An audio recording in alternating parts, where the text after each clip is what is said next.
नमो अरिहन्ताणं नमो सेथाणं नमो आयरियाणं नमो वच्छायाणं नमो लोये सवसाहूणम् अरिहंत सिद्ध सूर्योपाध्याय साधु सर्व अर्थ के प्रकाशी मांगलिक उपकारी है।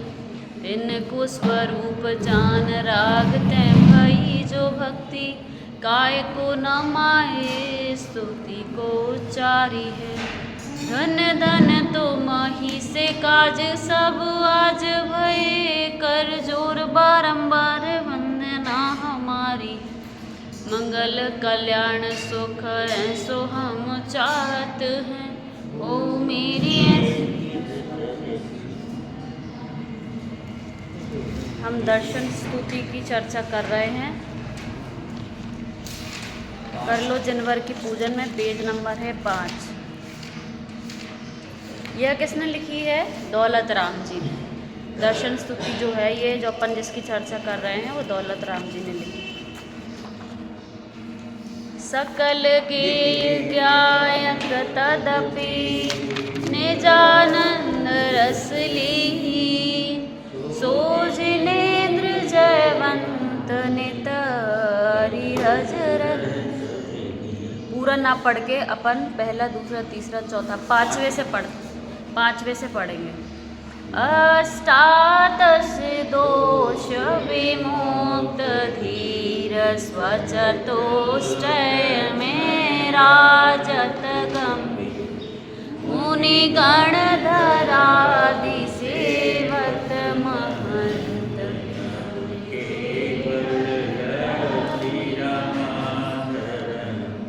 तुम शासन से अमेय जीव शिव गहे जाहि जे हैं सदीव भव सागर में दुख छार बारी तारन को अवर ना भटारी। यह लखी निज दुख गद हरण तुम ही निमित्त जाने ताते में शरण उछरो निज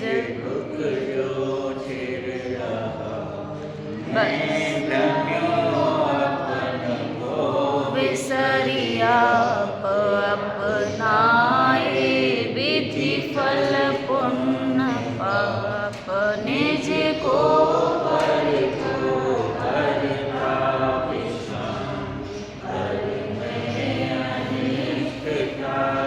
बस अभी जो अपन ने पढ़ा इसकी चर्चा करनी है। पहले अपन जो कल अपन ने 3 छंदों की चर्चा की थी उसकी एक बार रिवीजन कर लेते हैं। क्या लिख रहे हैं कि अष्टादश दोष विमुक्त धीर। हे प्रभु आप कैसे हो? 18 दोषों से विमुक्त हो, रहित हो और स्वचतुष्टय में राजत गंभीर, स्वचतुष्टय में ही रहते हो। गंभीर का अर्थ अपन ने क्या किया था? जैसे कि क्रिकेट में एम्पायर होता है, कोई जीते हारे उसके चेहरे पे कोई इफेक्ट दिखता है क्या? नहीं दिखता। बाकी स्टेडियम में बैठे अनेक जीव आपको अनेक तरह के परिणाम वाले दिखाई देंगे। कोई नाचता हुआ दिखाई देगा, कोई सपोर्टर है तो वो खुशी मनाएगा और कोई सपोर्टर नहीं है तो दुख मनाएगा। लेकिन एम्पायर ऐसा करता है क्या? नहीं करता। तो ऐसे ही भगवान आपके राग देश आदि चले गए हैं तो बाहर की परिस्थिति आपको उसी तरह इफेक्ट नहीं करती जैसा कि वो एम्पायर है। तो आप कैसे हैं? गंभीर हैं। और फिर क्या लिखा है कि मुनि गणधर आदि भी आपकी क्या करते हैं? सेवा करते हैं। और नव केवल लब्धि रमाधरंत। आप भगवान की कितनी लब्धियां हैं? ये किसकी बात है? 9 केवल लब्धि किसकी होती हैं? अरहंत भगवान की। 4 घातीय कर्मों के नाश से ये 9 लब्धियाँ प्रकट होती हैं। फिर लिखा है आगे, तुम शासन सेय अमेय जीव। क्या लिखा है कि हे प्रभु आपके शासन, शासन माने आपके बताए हुए मार्ग को, सेय मतलब है सेवन करके, अमेय जीव अमेय जीव मतलब अनंत जीव, शिव गए मोक्ष में गए, जाही मतलब जा रहे हैं, और जे हैं मतलब भविष्य में भी जाएंगे, सदैव मतलब हमेशा। किससे जाएंगे कि आपके बताए हुए मार्ग से ही मोक्ष गए हैं, जाएंगे और जा रहे हैं। भव सागर में दुख छार वारी, छार मतलब क्या देखा था अपन ने, खारा, और वारी मतलब होता है पानी।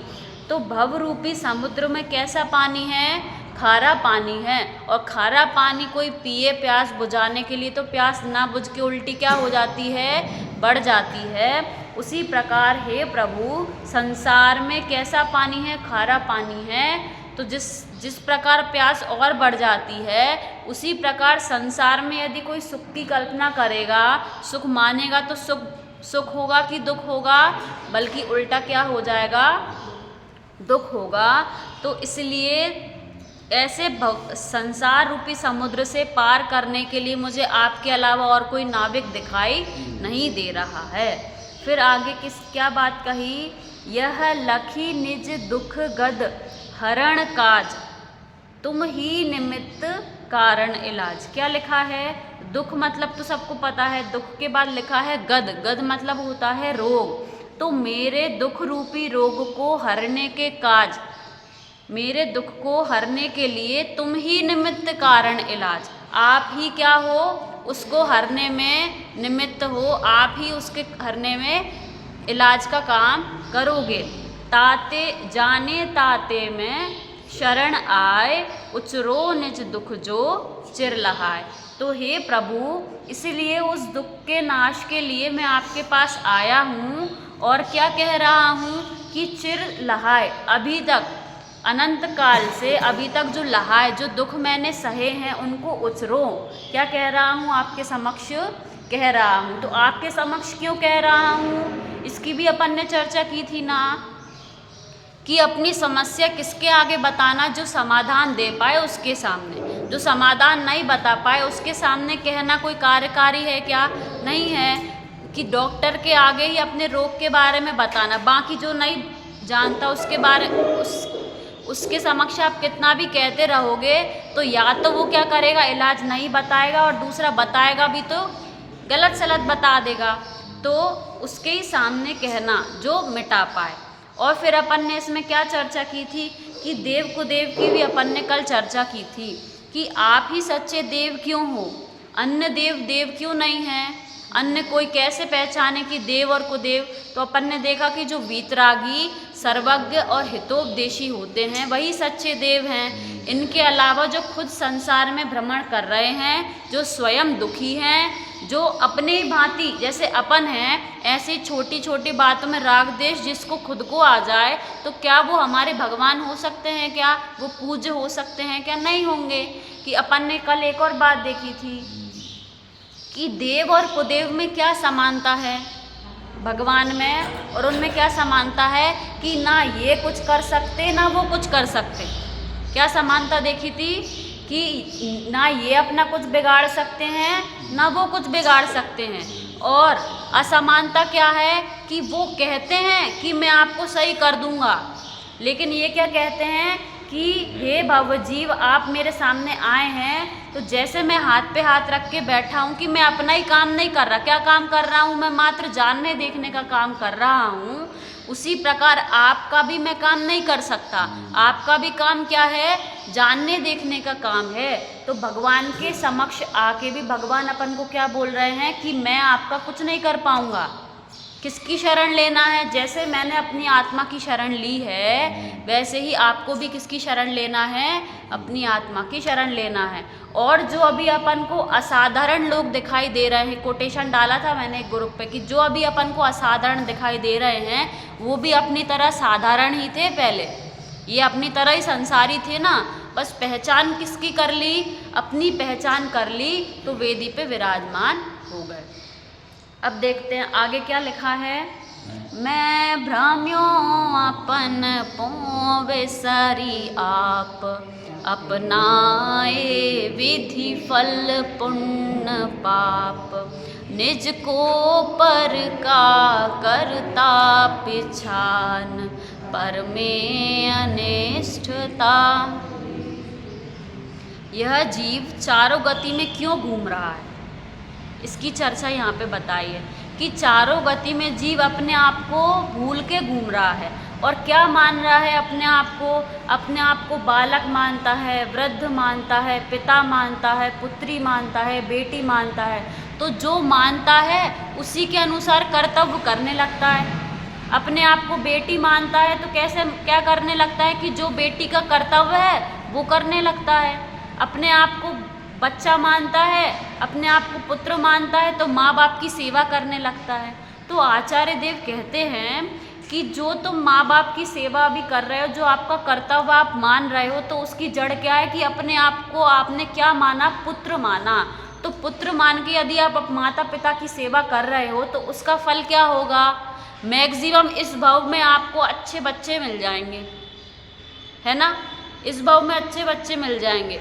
तो क्या बता रहे हैं आचार्य देव कि आपका कर्तव्य क्या है, जीव का कर्तव्य क्या है, कि जीव का कर्तव्य है, जीव दुखी इसलिए है कि जीव अपने आप को शरीर रूप मान रहा है, शरीर की जो पर्याय हो रही हैं उन रूप मान रहा है, तो उन रूप ही कर्तव्य कर रहा है। लेकिन जीव का कर्तव्य क्या है, जीव का कर्तव्य है कि अपने आप को जानो, अपना स्वरूप जानो। तो जब आप अपने आप को आत्मा मानोगे तो पुरुषार्थ किसका करेंगे, इस संसार से निकलने का पुरुषार्थ करेंगे। अभी अपन क्या मानते हैं, पेट है, अपना पेट है तो अपन को क्या आशा रहती है कि पेट है तो कोई रोटी दे दे। अरे जब पुरुषार्थ इस चीज़ का करो, ऐसी आशा नहीं रखना कि मैं वृद्ध हो जाऊंगा तो मेरी कोई सेवा करेगा। अरे पुरुषार्थ ऐसा करो अभी कि ऐसा भेद विज्ञान हो जाए कि ये शरीर ही मेरा नहीं है, जब हाथ पैर ही मेरे नहीं है तो किसकी सेवा की अपन आशा करें।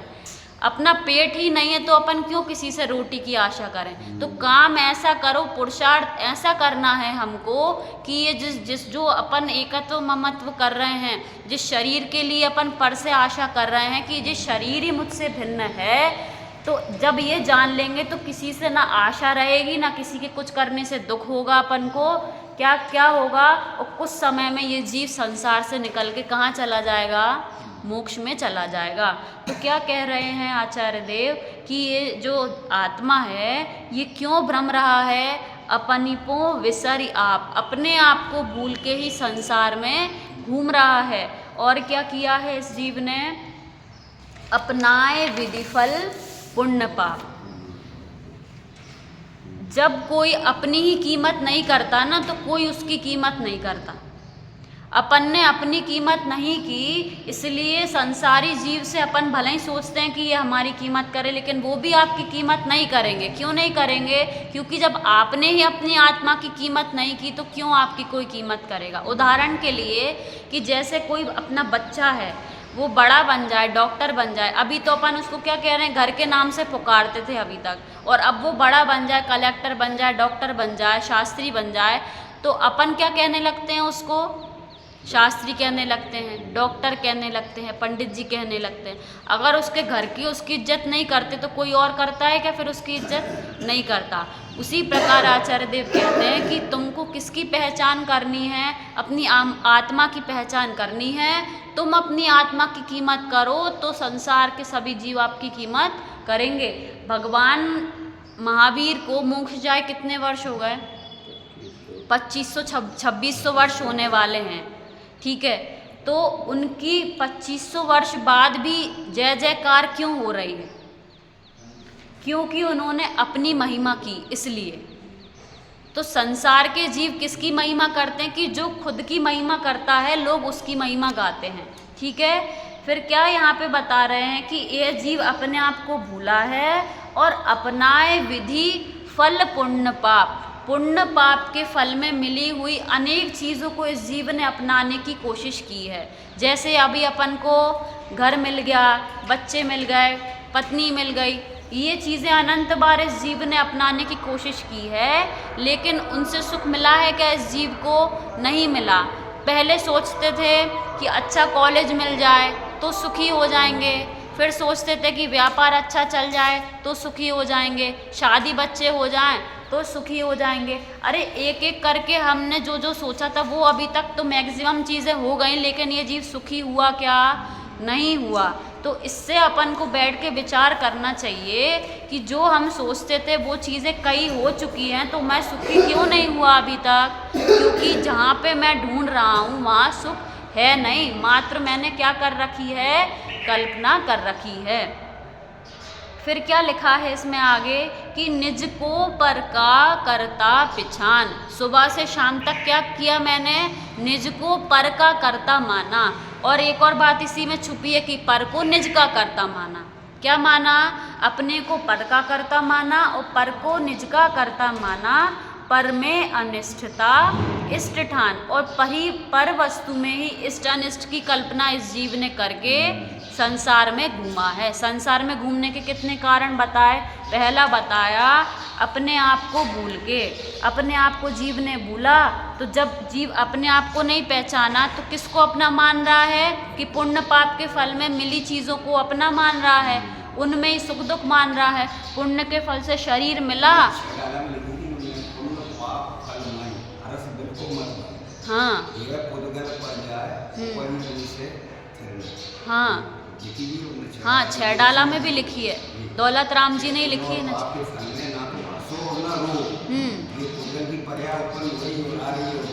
हाँ, ये पुद्गल की पर्याय है ना, पुण्य पाप। यहाँ पे लिखा है ना आगे विधि। विधि मतलब क्या होता है? कर्म। विधि मतलब क्या होता है? कर्म। हाँ, उत्तर पुराण में या किसी मैं भूल गई वो किस में लिखा, मैं प्रवचन सुन रही थी उसमें बता रहे थे, एक श्लोक बताया उसमें कर्म के पर्यायवाची नाम बताए बहुत सारे। तो विधि भी कर्म का पर्यायवाची है। विधाता, लोग कहते हैं विधाता करता है, तो विधाता भी कर्म का पर्यायवाची है। ईश्वर भी कर्म का पर्यायवाची है। ईश्वर मतलब क्या होता है? जिसकी सत्ता हो, जो बलवान हो। तो अभी अपने को बलवान कौन है अपने ऊपर? कि कर्म बलवान है। इसलिए लोगों ने ये प्रचलन चला दिया कि ईश्वर करता है। तो करता क्या? ईश्वर मतलब क्या होता है? कर्म का ही पर्यायवाची है ईश्वर। क्या इसमें क्या बताया कि निज को पर का कर्ता माना इस जीव ने, और पर को निज का कर्ता माना, और पर वस्तु में ही इष्ट अनिष्ट की कल्पना इस जीव ने की। अब देखते हैं आगे क्या लिखा है। आकुलित भयो अज्ञान धारे, जो मृग मृग तृष्णा जानी बार, तन परिणति में आपो चितार।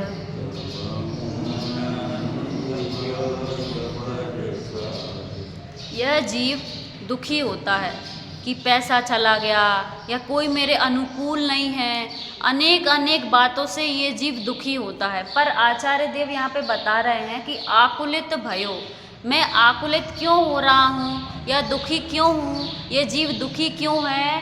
अज्ञानधारी। किस चीज़ से दुखी है ये जीव? अज्ञान को धारण करके दुखी है। और सुखी कब होगा?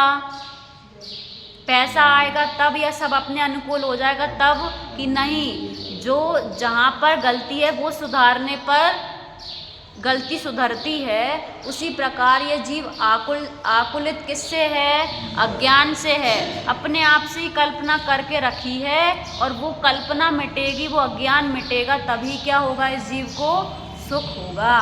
किस प्रकार कल्पना की है इस जीव ने? आगे उदाहरण दिया है, ज्यों मृग मृग तृष्णा जानी बारी। बारी मतलब क्या होता है? पानी। ठीक है, तो जिस प्रकार हिरण या फिर मृग मतलब, वैसे हिरण भी होता है और मृग मतलब पशु भी होता है। जैसे शेर को मृगेंद्र कहते हैं। मृगेंद्र क्यों कहते हैं? कि पशुओं का राजा।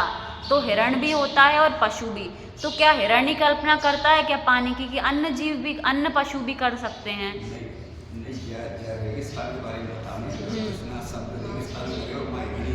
हाँ हाँ हाँ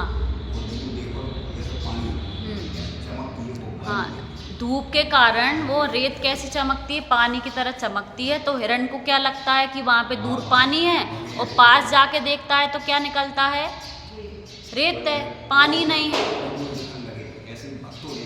हाँ, ऐसे ही आचार्य देव कहते हैं कि इस जीव ने कल्पना की बाहर से देख के, दूर से देख के, कि उस चीज़ में सुख होगा, लेकिन पास जाके देखता है तो सुख मिलता है क्या? जब वो चीज़ मिल जाती है तो जीव सुखी होता है या दूसरी इच्छा फिर से पैदा हो जाती है? जैसे वो हिरण इधर तक गया और जाके देखा कि ये तो रेत है, पानी नहीं है, तो उसको फिर से उधर दूर दिखने लगती है, तो फिर वहाँ जाता है, फिर वहाँ जाके पास में जाके पता चलता है कि ये तो रेत है। उसी प्रकार यह जीव, हमको दूर के ढोल सुहाने लगते हैं, ये सबने सुना होगा कि जब ढोल दूर बजते हैं तो क्या लगता है? अच्छे लगते हैं। अपन को क्या लगता है? वाह यार, जो उधर जहाँ पे ढोल बज रहे हैं उधर जो जीव होंगे वो कितने सुखी होंगे, कि जब पास जाके सुनते हैं तो पता चलता है कि कितने सुखी हैं वो जीव, कितने आकुलित व्याकुलित परिणाम होते हैं। उसी प्रकार हमने सोचा था कि ऐसा हो जाए, कैसा हो जाए कि घर बन जाए तो सुखी हो जाएंगे, और पास जाके देखते हैं वहाँ पे तो क्या मिलता है? आकुलता ही हाथ लगती है। फिर घर बन जाए तो फर्नीचर बन जाए, फर्नीचर बन जाए फिर अब आगे की इच्छा चालू हो जाती है। तो ये पढ़ के ऐसा विचार करना चाहिए अपन को, दिन भर एक इच्छा के बाद दूसरी इच्छा आ गई तो क्या हमारी भी हालत उस हिरण की भांति तो नहीं है कि वैसी ही है अपनी हालत भी? और जैसे वो हिरण उस पानी की इच्छा को करते करते अपने प्राण गंवा देता है, लेकिन पानी नहीं मिलता क्योंकि उसकी कल्पना है वहाँ पे पानी है क्या? नहीं है। उसी प्रकार ये जीव सुख की कल्पना कर रहा है पर वस्तु में सुख तो नहीं है। तो उसी जैसे वो हिरण अपने प्राण गंवा देता है, ऐसे ही हम मनुष्य भाव गंवा देंगे। क्यों देंगे? ये वर्ड क्यों यूज़ किया? क्योंकि अभी जिस तरह से अपनी धारा चल रही है वो कैसी चल रही है कि पर वस्तु में ही सुख है, अपन ऐसा मान रहे हैं, तो ये मनुष्य भाव उस हिरण की भांति ही अपना चला जाएगा। तो आचार्य देव क्या कह रहे हैं कि अपने आप को पहचानो कि सुख कहाँ है। पुरुषार्थ इस जीव को हम पर वस्तु में ये हो जाए, ये हो जाए, ये हो जाए, ये करने में अपन अपने आकुलित व्याकुलित परिणाम करके मनुष्य भाव ऐसे खो देंगे। तो क्या कह रहे हैं आचार्य देव कि जीव का पुरुषार्थ क्या है? मात्र जानना देखना है, ऐसा पुरुषार्थ जीव को करना चाहिए। आगे क्या लिखा है? तन परिणति में आपो चितार, कबहू न अनुभव्यो स्वपद सार। इस जीव ने तन की परिणति में ही अपनापन माना। चितार मतलब क्या होता है? मानना। कबहू न अनुभव्यो स्वपद सार, स्व और पर का सार जो है वो इस जीव ने कभी भी अनुभव नहीं किया कि मैं कौन हूँ और पर वस्तु का स्वभाव क्या है, ऐसा इस जीव ने अनुभव नहीं किया। तो कैसी परिणति हो रही है इस जीव की? उस हिरण की भांति परिणति हो रही है। यदि हमको वो हिरण बेचारा लगता है तो एक बार अपने को भी बेचारा देखो कि हम कैसे हैं, हम भी कहीं वही तो नहीं कर रहे जो वो हिरण कर रहा है। तो जब वो हिरण अपन को दुखी लग रहा है तो अपन को ये देखना चाहिए कि ये जीव चारों गति में इसी कारण से घूम रहा है। अपन ने देखा ना पिछला वाला कि मैं भ्रम्यों अपन को विसरी आप। इस संसार में ये जीव क्यों घूम रहा है कि अपने स्वभाव को भूलकर ये जीव चारों गति में घूम रहा है। अपन को तो भाग्य से ये बात बताने वाले देवशास्त्र गुरु भी मिल गए, तो अपन तो और ज़्यादा बेचारे हैं कि अपन को ये चीज़ समझ में नहीं आ रही। तो इसलिए दिन भर जब अपन को पर में एकत्व ममत्व बुद्धि लगे, पर से आकुल व्याकुलित परिणाम हो, तो उस समय ये विचार करना कि आकुलित भयो अज्ञान धारी, मैं अज्ञान को धारण करके ही आकुलित हो रहा हूँ, पर वस्तु मुझे आकुल व्याकुल करने में समर्थ नहीं है। देखते हैं आगे, और ये 2 लाइन का और करके फिर खत्म करेंगे। तुमको बिन जाने जो कलेश पाए, सो तुम जानत जिनेश। पशु नारक नर सुर गति मझार, भवधर धर मर्यो अनंत। अभी तो ऊपर कह रहे थे भक्त कि भगवान के सामने कि हे प्रभु, मैंने अपने आप को जाने बिना बहुत दुख पाए हैं, और अब फिर से ये कहने लगे कि तुमको बिन जाने जो कलेश। फिर से धारा कैसी, व्यवहार की तरफ आ गई।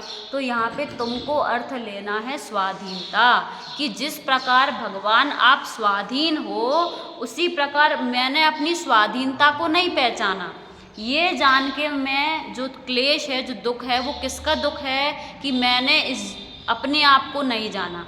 एक क्लास में बहुत सारे बच्चे पढ़ते हैं, तो कुछ बच्चे, जैसे 30 बच्चे हैं, तो उनमें से 1-2 बच्चे सही समय पे अपनी पहचान कर लेते हैं कि मैं भी टॉप कर सकता हूँ, और बाकी बच्चे क्या, अरे कर लेंगे, पढ़ लेंगे, ऐसा कर लेंगे, वैसा कर लेंगे। तो जैसे वो एक बच्चा ठान लेता है कि मैं क्यों नहीं कर सकता, तो उसी प्रकार हमको भी ठानना है कि जैसे भगवान बिना रोटी कपड़ा आदि के रह रहे हैं, तो क्या मैं नहीं कर सकता? क्या ऐसा नहीं है क्या? अगर ऐसा नहीं होता तो ये बिना रोटी कपड़ा आदि के रहते क्या? नहीं रहते। एक फिलोसोफर था, वो सिर्फ क्या रखता था, एक लंगोट और कटोरा रखता था, और उसने एक दिन एक बच्चे को देखा कि वो बिना कपड़े के है और अपने हाथ से ही गाय को पानी पिला रहा है। तो उस दिन उसने उस बच्चे से सीखा कि बिना लंगोट और बिना कटोरे के भी काम चल सकता है। ऐसे ही भगवान के आगे हम आए हैं, तो भगवान के पास कोई परिग्रह दिखाई दे रहा है क्या अपन को? नहीं दे रहा। तो हम ये सब चीज़ें, आडंबरों को इकट्ठा करने में, छोटे छोटे पुद्गल के टुकड़ों में अपन सुख मान रहे हैं। तो यहाँ पे आके अपन को विचार करना चाहिए कि सुख कहाँ है। अगर सुख पर वस्तु में होता तो ये भी बहुत सारा आडंबर लेके बैठे होते, लेकिन जिनेंद्र की प्रतिमा, भगवान की प्रतिमा अपन को समझा रही है कि इन पुद्गल के टुकड़ों में जिनमें तुम सुख मान रहे हो, उनमें सुख नहीं है। सुख तो कहाँ पर है? स्वाधीनता में सुख है। किस में सुख है? स्वाधीनता में सुख है। ये बता रहे हैं कि तुमको बिन जाने जो कलेश, पाए सो तुम जानत जिनेश। मैंने जो दुख भोगे हैं, आप तो सर्वज्ञ हो, आप सब जानते हो मैंने क्या दुख भोगे हैं। और पशु नारक नर सुरगति, सुरगति मतलब देवगति, पशु गति मतलब त्रियंश, नरक और नर मतलब मनुष्य गति। चारों गति में ये जीव बार बार, इस जीव ने अनंत भव धारण किए हैं। उसके दुख का मूल कारण क्या है? अपने आप को ना पहचानना, पराधीनता में सुख मानना, स्वाधीनता नहीं पहचानना, ये जीव के दुख का कारण है। इनको सुधार कर हम भी सुखी हों, इसी मंगल भावना से।